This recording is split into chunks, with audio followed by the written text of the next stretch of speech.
Praise the Lord. एक बार फिर से हाजिर हूँ आपके सामने परमेश्वर के मीठे वचन के साथ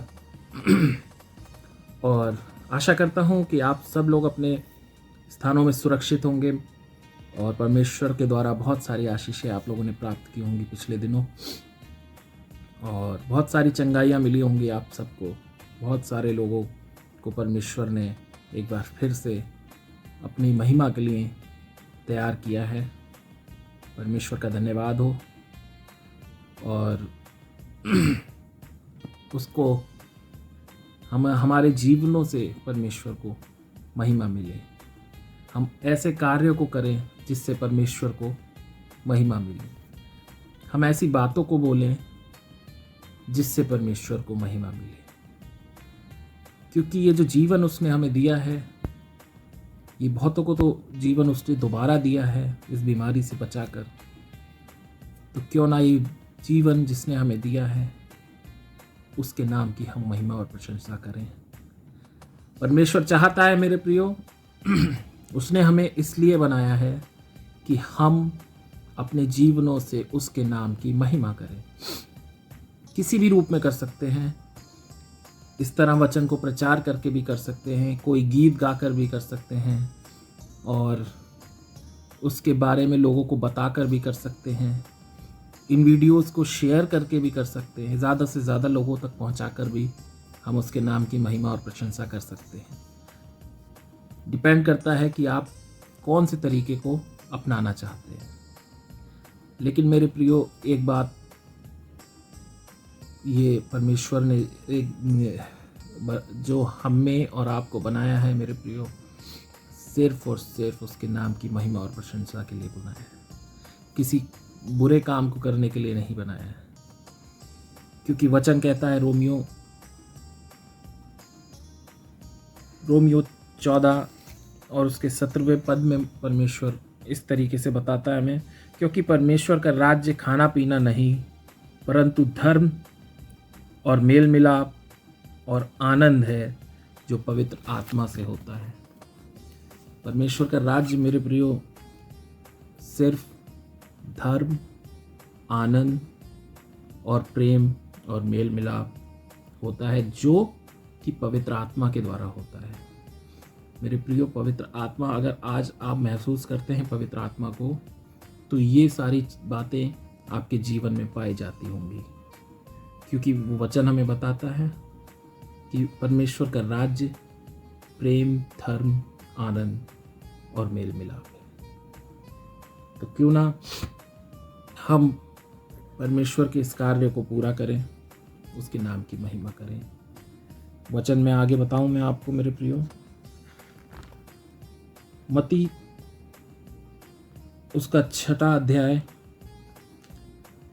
और उसके 31वें पद में वचन हमें बताता है, क्योंकि परमेश्वर हमें इतना प्यार करता है कि वो इस वचन के द्वारा हमसे कहना चाहता है, इसलिए तुम चिंता करके ये ना कहना कि हम क्या खाएंगे। बहुत से लोगों को सिर्फ यही चिंता रहती है कि हम क्या खाएंगे, क्या पहनेंगे, कहाँ रहेंगे, हमारी छत और अच्छी होनी चाहिए, हमारे पास बहुत अच्छे अच्छे बड़े बड़े मकान होने चाहिए, बहुत बहुत आलीशान हमारे पास सारे ऐशो आराम की चीज़ें होनी चाहिए। तो परमेश्वर साफ कह रहा है, इसलिए तुम ये चिंता ना करना कि हम क्या खाएंगे या क्या पिएंगे या क्या पहनेंगे, क्योंकि अन्य जाति इन सब वस्तुओं की खोज में रहते हैं, पर तुम्हारा स्वर्गीय पिता जानता है कि तुम्हें इन सब वस्तुओं की आवश्यकता है। वो बेहतर जानता है, वो आपसे और हमसे बेहतर ये जानता है कि हमें किन चीज़ों की आवश्यकता है, आज हमें किस चीज़ की ज़रूरत है और आने वाले कल में हमें किस चीज़ की ज़रूरत पड़ने वाली है, ये सब वो जानता है। इसलिए वो वचन में बताता है कि आप और लोगों की तरह नहीं, अन्य जातियों की तरह आप व्यवहार ना करें, क्योंकि वो लोग इन चीज़ों के पीछे दौड़ते हैं, वो इन सब चीज़ों के पीछे दौड़ते हैं, दुनियावी चीज़ों की। लेकिन वो कहता है कि मैं बेहतर जानता हूँ कि हमें और आपको किस चीज़ की आवश्यकता है, इसलिए पहले तुम परमेश्वर के राज्य और उसके धर्म की खोज करो, तो वे सब वस्तुएं तुम्हें अपने आप मिल जाएंगी। उसने हमें यह भी बता दिया है मेरे प्रियो कि हमें पहले करना क्या है, ना कि हमें ये चिंता करनी है कि दूसरे की चीज़ों से हम जैसे दूसरे की हिरस करते हैं या किसी दूसरे की चीज़ों का लालच करते हैं कि अरे उसके पास तो अपना मकान है, या उसके पास तो बड़ी गाड़ी है, या उसके पास तो बहुत सारे अच्छी चीज़ें संसाधन उसके पास बहुत अच्छे हैं। ये सब नहीं करना है हमें, बल्कि परमेश्वर के राज्य की खोज करनी है, धर्म की खोज करनी है, और ये वस्तुएं वो कह रहा है हमें अपने आप मिल जाएंगी। मेरे प्रियो, किसी लालच में परमेश्वर के पास ना आए। कहीं आप इस वचन को सुने और आप सोचे अरे मुझे तो बड़ी गाड़ी मिल जाएगी, या मुझे तो बहुत बड़ा घर मिल जाएगा, इसलिए मैं परमेश्वर के पीछे हो लेता हूँ, या इसलिए मैं इस वचन पे चलना शुरू कर देता हूँ क्योंकि मुझे बड़ी गाड़ी वो देगा, परमेश्वर ने वादा किया है। मेरे प्रियो, यहाँ पर वो कह रहा है कि तुम्हारी ज़रूरतों को, तुम्हारी आवश्यकताओं को मैं जानता हूँ, परमेश्वर जानता है मेरी आवश्यकता को। अगर मुझे आवश्यकता है तो वो मुझे देगा, क्योंकि मेरे लिए हर एक भली चीज़ वो करता है। आपके लिए हर एक भली चीज़ को परमेश्वर करता है। आपको जिस भली चीज़ की आवश्यकता है वो देगा आपको, अगर आप उसके धर्म के कार्यों को, धर्म की चीज़ों को करना शुरू कर देते हैं। वचन बहुत सच्चा वचन है मेरे प्रियो। परमेश्वर डायरेक्ट बात करता है, पॉइंट टू पॉइंट बात करता है, क्योंकि वो बताना चाहता है हम और आप किस तरीके का जीवन जी रहे हैं। आज हम और आप जो मत्ती 6 और उसके 33वें पद में लिखा है, इसलिए पहले तुम परमेश्वर के राज्य और उसके धर्म की खोज करो तो ये सब वस्तुएं तुम्हें मिल जाएंगी। अतः कल की चिंता ना करो, क्योंकि कल का दिन अपनी चिंता अपने आप कर लेगा। आज हम और आप फ्यूचर की चिंता करते हैं, बहुत ज़्यादा फ्यूचर की चिंता करते हैं। और मेरे प्रियो, ये वचन हमें बता रहा है कि कल की चिंता ना कर, आज के लिए आज का ही दुख बहुत है। आज हमें आज की ही बहुत सारी टेंशन्स हैं। हम आने वाले कल की जो चिंता करते हैं उससे और अपनी और अपने परिवार की जो खुशियां हैं वो कम कर लेते हैं। टेंशन में मेरे प्रियो बहुत सारे लोग फ्यूचर की टेंशन में घर में चिड़चिड़ापन करते हैं। बहुत सारे घर में टेंशन हो जाती है और कि सेविंग नहीं हो रही है या हमारे पास पैसा नहीं है। हर चीज़ मेरे प्रियो पैसे से नहीं नापी जाती। परमेश्वर की आशीषें, ये ज़रूरी नहीं कि आपके अकाउंट अगर भरे हैं तो आपको परमेश्वर आशीष दे रहा है। आशीष का मतलब कभी पैसा नहीं होता मेरे प्रियो। आशीष का मतलब है कि आप स्वस्थ हैं। आशीष का मतलब है कि आपके बच्चे स्वस्थ हैं। आशीष का मतलब है कि आपके माता पिता या आपका परिवार या आपके रिलेटिव या आपके आसपास का माहौल एक खुशनुमा माहौल है मेरे प्रियो। वो एक बहुत बड़ी आशीष होती है, क्योंकि आज मैंने बहुत पैसे वालों को देखा है जो चैन की नींद नहीं सो पाते हैं मेरे प्रियो, लेकिन आज एक गरीब जो सूखी रोटी खाता है वो चैन की नींद सोता है। इसलिए परमेश्वर कह रहा है कल की चिंता ना कर, कल अपनी चिंता आप कर लेगा।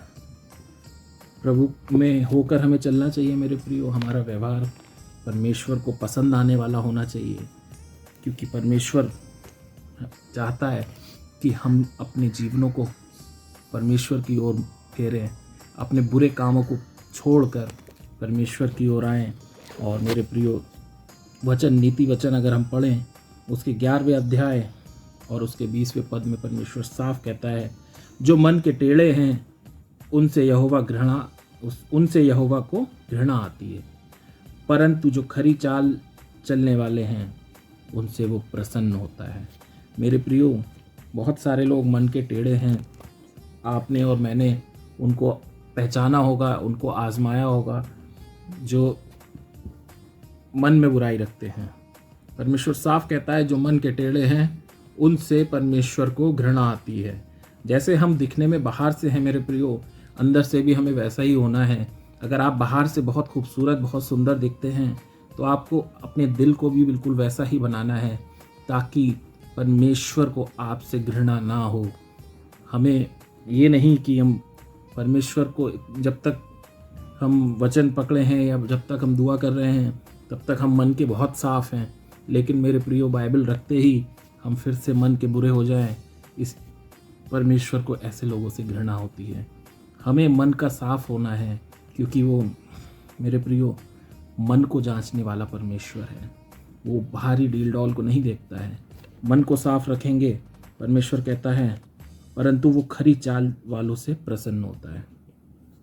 अगर हम परमेश्वर की ओर खाली सीधी चाल चलते हैं तो परमेश्वर हमसे और आपसे प्रसन्न होता है। मेरे प्रियो, बहुत से लोग हैं, बहुत से लोगों को इस बीमारी का सामना करना पड़ा था और बहुत से लोगों ने इसमें चंगाई पाई। मैंने भी चंगाई पाई मेरे प्रियो, और बहुत सी हमारी कलीसिया के लोगों ने भी चंगाई पाई। बहुत से लोग ठीक हो गए। और मेरे प्रियो, वचन हमें बताना चाहता है कि परमेश्वर ने मुझे और आपको चंगाई क्यों दी है। यूहन्ना 5 में हम अगर यूहन्ना 5 पूरा पढ़ें मेरे प्रियो, तो उसमें हम देखेंगे यीशु मसीह ने एक बीमार को चंगाई दी। यीशु मसीह ने उस बीमार, वो 38 वर्षों से बीमार था मेरे प्रियो, 38 वर्ष उसने अपनी ज़िंदगी के बीमारी में गुजारे थे। लेकिन यीशु मसीह जब वहाँ से गुजरा, उसने देखा कि वो उस बैतसदा के कुंड के पास लेटा हुआ है। और मेरे प्रियो, वो कुंड चंगाई का कुंड था। वहाँ पे जब उस पानी में लोग उतरते थे तो वो चंगाई पाते थे।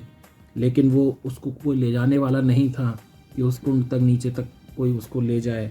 इसलिए यीशु मसीह जब उसके पास से गुजरा और यीशु मसीह ने उससे पूछा, क्या तू ठीक होना चाहता है? तो उसने कहा, हाँ मैं ठीक होना चाहता हूँ। तो यीशु मसीह ने कहा, उठ, अपनी खाट उठा और चल फिर। और वो ठीक हो गया। मेरे प्रियो, ठीक मैं और आप भी हो गए। आज उस कोरोना वायरस से मैंने और आपने बहुत बड़ी उस बीमारी पर जीत पाई, क्योंकि यीशु मसीह ने कहा, उठ और चल फिर। और मेरे प्रियो, आप और मैं आज चल फिर रहे हैं। आप और मैं आज तंदुरुस्त हैं। आप और मैं आज उस बीमारी से ठीक हो गए हैं। यूहन्ना 5 और उसके 14वें पद में यीशु मसीह उसी इंसान से फिर से मिलता है मंदिर में। तब वो उसको एक बात बोलता है मेरे प्रियो, जो मुझे और आपको भी वो बोल रहा है। इन बातों के बाद यीशु को मंदिर में वो मिला। यीशु ने उससे कहा, देख, तू चंगा तो हो गया है। हम और आप मेरे प्रियो चंगे तो हो गए हैं। आज हमें और आपको परमेश्वर ने चंगाई तो दे दी है। फिर से पाप मत करना। ऐसा ना हो कि इससे कोई भारी विपत्ति तुझ पर आ पड़े।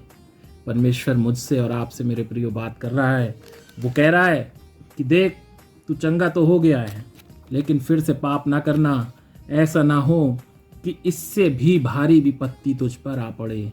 मेरे प्रियो, आज हम और आप ठीक तो हो गए हैं। आज हम और आप बहुत ज़्यादा धन्यवाद की ज़रूरत है परमेश्वर को, क्योंकि उसने मेरे और आपको जीवन को बचाया है।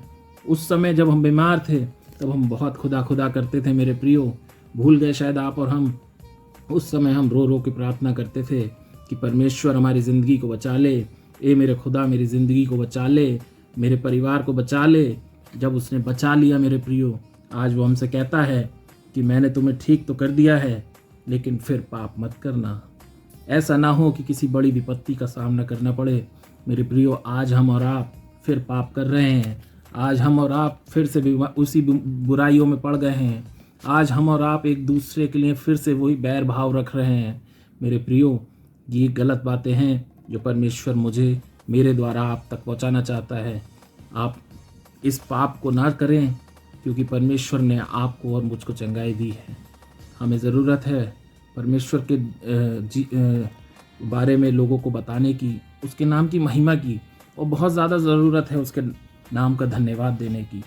हम और आप सिर्फ और सिर्फ किसी भी लायक नहीं, सिर्फ उसके धन्यवाद के लायक है मेरे प्रियो।